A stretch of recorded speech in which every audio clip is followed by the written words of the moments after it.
ఆచి chicken masala. Very first Hyderabad అశోక్ని contact చేద్దాం. తెలంగాణ కాంగ్రెస్ స్టాండ్ చాలా స్ట్రాంగ్గా తీసుకున్న ఈ నేపథ్యంలో అశోక్ నెక్స్ట్ ఏం చేయబోతోంది? ఢిల్లీకి వెళ్తారు, కానీ రెండు చోట్ల కూడా బలం అటు ఎన్డీఏకి పెద్ద స్థాయిలో ఉంది. సో ఏ రకమైన ఎజిటేషన్ని ముందుకు తీసుకెళ్లదలుచుకుంటున్నారు రేవంత్ రెడ్డి? రేపు దీన్ని ఎలా నడిపించబోతున్నారు ముందుకి? రైట్ అదే, రేపు దీనికి సంబంధించినటువంటి క్లారిటీ వచ్చే అవకాశం కనిపిస్తుంది. రేపు సీఎం ఢిల్లీ టూర్ ఉన్న నేపథ్యం మనం చూస్తున్నాం. సో మెయిన్గా అయితే దీనికి సంబంధించి డీలిమిటేషన్కి సంబంధించిన దానిపైన కాంగ్రెస్ పార్టీకి సంబంధించినటువంటి స్టాండ్ అయితే రేపు ఈవినింగ్ వరకు తెలిసే అవకాశం కనిపిస్తుంది. రేపు మహాకూటమికి సంబంధించినటువంటి మీటింగ్ ఉంది, అందులో డీలిమిటేషన్కి సంబంధించిన దానిపైన పూర్తిగా క్లారిటీ వచ్చే అవకాశం కనిపిస్తుంది. కానీ అంత ముందుకే సీఎం దీని గురించి మాట్లాడడం జరిగింది. ఇప్పటికే అంతరాలు ఉన్నాయి, ఇటు దక్షిణ భారతదేశం అటు ఉత్తర భారతదేశానికి సంబంధించినటువంటి అంతరాలు ఉన్న నేపథ్యంలో దక్షిణ భారతదేశం వైపు నార్త్ ఇండియా ఏదైతే ఎఫెక్టివ్గా ఉంటుందో దానికే ఎక్కువ ప్రయారిటీ ఇస్తారనే దాన్ని ముందుగా చెప్పిన నేపథ్యం చూస్తున్నాం. దాంట్లో భాగంగా ఆయన ఏ విధంగా దీన్ని డీలిమిటేషన్ చేస్తే బాగుంటుందన్న వాదన అయితే నిన్న ఆయన పర్టికులర్గా మాట్లాడడం జరిగింది. ఇప్పుడు ఉన్నటువంటి నిష్పత్తి ప్రకారం ఇప్పుడు ఏదైతే చేంజెస్ ఉన్నాయో ఆ ప్రకారమే మనం ముందుకు పోవాలి, కానీ దాన్ని దాటి ముందుకు పోతే బాగుంటుందన్న వాదన అయితే ఆయన మొదటి నుంచి వినిపించిన నేపథ్యం చూస్తాం. అయితే ప్రెస్ మీట్లో కూడా చెప్పడం జరిగింది. రేపు కూడా దాన్ని ప్రజెంట్ చేసే అవకాశం ఉంది. కానీ మహాకూటమి మీటింగ్ తర్వాత దీనికి సంబంధించినటువంటి క్లారిటీ వచ్చే అవకాశం కనిపిస్తుంది. గతంలో ఏదైతే స్టాలిన్ నేతృత్వంలో చెన్నైలో ఏర్పాటు చేసినటువంటి మీటింగ్లో కూడా ఇక్కడ ఉన్నటువంటి పార్టీలు అన్ని కూడా వెళ్ళడం జరిగింది. అక్కడ సంబంధించినటువంటి ఏదైతే అభిప్రాయాలు ఉన్నాయో అవన్నీ కూడా వ్యక్తం చేయడం జరిగింది. దాని తర్వాత జరిగినటువంటి నేపథ్యం చకచక జరిగిపోయాయి. ఈ రోజు వచ్చినటువంటి ముసాయిదా కమిటీ వచ్చిన తర్వాత వెంటనే ఇటు ఎంపీలు కూడా తమకు సంబంధించినటువంటి నేతలతో అటు హైకమాండ్ ఉన్నటువంటి నేతలతో జూమ్ మీటింగ్ కూడా ఏర్పాటు చేసుకున్నారు. రేపు జరగబోయేటువంటి మీటింగ్లో తమ ప్రతిపాదనలు కూడా ముందుంచే అవకాశం కనిపిస్తుంది. కానీ పార్టీ మాత్రం మొదటి నుంచి ఒకటే చెప్తుంది, ఎట్టి పరిస్థితుల్లో ఈ ఏదైతే చేస్తున్నటువంటి నిర్ణయం ఏదైతే ఉందో, చేస్తున్నటువంటి విధానం ఏదైతే ఉందో అది కాంగ్రెస్ పార్టీ అటు కావచ్చు, అట్లాగే మహాకూటమి కావచ్చు, ఖచ్చితంగా దీన్ని యాక్సెప్ట్ చేయదు.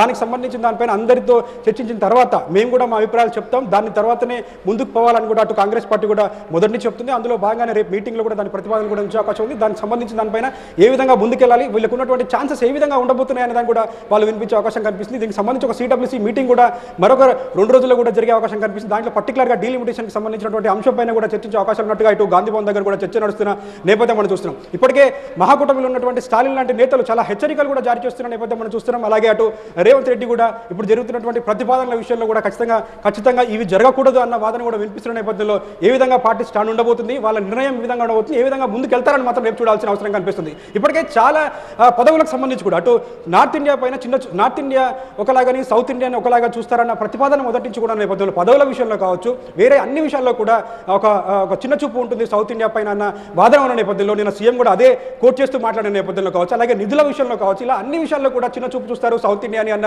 భావన మొదటి నుంచి ఉంది. సో ఇప్పుడు జరుగుతున్నటువంటి ఏదైతే ఈ డీలిమిటేషన్ ఏదైతే ఉందో దాని తర్వాత అసలు సౌత్ ఇండియాకి అసలు ప్రాతినిధ్యమే ఉండదు, మా అవసరమే వాళ్ళకు ఉండదు. కాబట్టి దీనివల్ల ఒక గొడవలు యుద్ధాలు వచ్చే అవకాశం ఉందన్న వాదన కూడా అటు కాంగ్రెస్ పార్టీలో వినిపిస్తున్న నేపథ్యంలో పార్టీ స్టాండ్ ఏ విధంగా ఉండబోతుంది, ఆ మహాకూటమిలో వీళ్ళందరూ కలిసి ఏ విధంగా నిర్ణయం తీసుకోబోతారు, వీళ్ళకు ఉన్నటువంటి ఛాన్సెస్ ఏ విధంగా ఉన్నాయి మాత్రం చూడాల్సిన అవసరం కనిపిస్తుంది. అశోక్ ఇప్పుడు సౌత్కు సంబంధించి ప్రస్తావన కాబట్టి తమిళనాడు కూడా తన ధిక్కార స్వరం వినిపిస్తుంది. కాబట్టి ఈ నిష్పత్తిని తగ్గించేందుకు తమిళనాడుతోటి కలిసి వెళ్లేందుకు కేరళలో ఎలాగో కాంగ్రెస్ గవర్నమెంట్ ఉంది, తెలంగాణలో కాంగ్రెస్ గవర్నమెంట్ ఉంది, క్షమించాలి కర్ణాటకలో ఇటు కాంగ్రెస్ ఉంది, కేరళలో ఎన్నికలు అయ్యాయి కానీ ఇంకా యూడీఎఫ్ అధికారంలోకి రాలేదు, అక్కడేమో లెఫ్ట్ ఫ్రంట్ ఉంది. సో సౌత్ అంతటినీ ఏకం చేసి తీసుకెళ్లి సౌత్ స్వరం వినిపించే ప్రయత్నం ఇటు రేవంత్ రెడ్డి వైపు నుంచి కానీ స్టాలిన్ వైపు నుంచి కానీ కర్ణాటకలోని సిద్ధరామయ్య దగ్గర నుంచి కానీ ఎట్లా కనిపిస్తుంది? రేపు వీళ్ళందరినీ ఐక్యం చేసి సౌత్ స్వరాన్ని వినిపించే ప్రయత్నంలో భాగంగా రేవంత్ రెడ్డి రేపటి మీటింగ్లో ఏం చేయబోతున్నారు?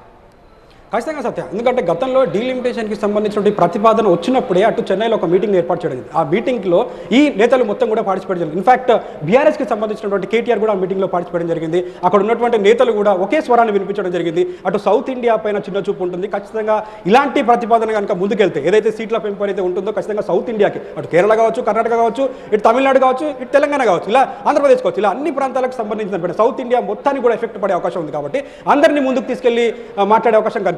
ఏదైతే నిన్న ఏదైతే సీఎం మాట్లాడడం జరిగిందో, రేవంత్ రెడ్డి పర్టికులర్గా ప్రెస్ మీట్ పెట్టి డీలిమిటేషన్ గురించి మాట్లాడడం జరిగిందో అది అందరితో మాట్లాడిన తర్వాతనే అదొక ప్రతిపాదన తీసుకొచ్చినట్టు తెలుస్తుంది. అదే రేవంత్ రెడ్డి మాట్లాడినప్పుడు కూడా ఏదైతే ఈ పార్టీ స్టాండ్ ఉంటుందో, మహాకూటమికి సంబంధించిన పార్టీ స్టాండ్ ఏదైతే ఉంటుందో అది రేపు జరగబోయే మీటింగ్లో వాళ్ళు డిసైడ్ అయ్యే అవకాశం కనిపిస్తుంది. ఇన్ఫాక్ట్ ఇప్పటికే స్టాలిన్ మాట్లాడడం జరిగింది, అలాగే రేవంత్ రెడ్డి మాట్లాడడం జరిగింది, అలాగే కర్ణాటకలో కూడా కాంగ్రెస్ ప్రభుత్వం ఉంది కాబట్టి అటు కేరళలో కూడా గెలిచే అవకాశాలు ఉన్నాయని చెప్తున్నారు. బట్ అన్యాయం జరుగుతున్నప్పుడు ఖచ్చితంగా ఆ ప్రాంతానికి సంబంధించినటువంటి నేతలు కూడా ముందుకు వచ్చి మాట్లాడే అవకాశం కనిపిస్తుంది. కాబట్టి అందరినీ ఏకదాటిగా ఒక మీటింగ్ను కూడా సపరేట్గా ఏర్పాటు చేసుకునే అవకాశం కనిపిస్తుంది. అందులో సీఎం రేవంత్ రెడ్డి మెయిన్గా పార్టిసిపేట్ చేస్తూ ఆయన ఇనిషియేటివ్ తీసుకొని ముందుకు వెళ్ళే అవకాశాలు కూడా ముందుగానే కనిపిస్తుంది. సత్య, ఆల్ రైట్ అశోక్, అది పరిస్థితి. సో సౌత్ని ఏకం చేసే ప్రయత్నం రేవంత్ రెడ్డి ద్వారా జరగచ్చు అని చెప్పేసి తెలుస్తోంది. రేపటి కాంగ్రెస్ మీటింగ్లో ఆయన ఏ నిర్ణయం తీసుకుంటారు, ఏ రకమైన ఎజిటేషన్కి ఆయన పిలుపునిస్తారు, కాంగ్రెస్ పార్టీ ఎట్లా రియాక్ట్ అవుతుంది దేశవ్యాప్తంగా ఈ ఇష్యూపై అనేది చూడాల్సిన అవసరం కనిపిస్తోంది.